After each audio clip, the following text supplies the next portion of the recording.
Байкеры из Башкирии повезут саженцы дуба на Донбасс, где захоронен генерал Минигали Шаймуратов.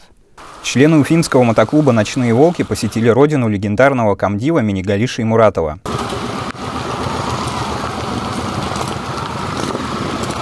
Участники мероприятия возложили цветы к памятнику Героя России. Всероссийский мотоклуб «Ночные волки» высадит русский лес на Саур-могиле в Донецке. Мероприятие состоится 8 сентября, в день освобождения Донбасса от фашистских захватчиков. Кармаскалинцы вручили представителям мотоклуба саженцы дубов. Так деревья из деревни, где родился Герой России, проделают путь до Луганской Народной Республики, к месту, где он трагически погиб. Члены клуба «Ночные волки» соберутся со всей России в Саур-могиле для посадки саженцев. Будет посажено 800 деревьев, так называемый русский лес, 800 дубов.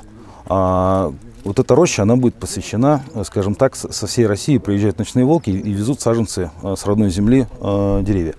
И они все посвящены каким-то замечательным людям, соотечественникам, землякам.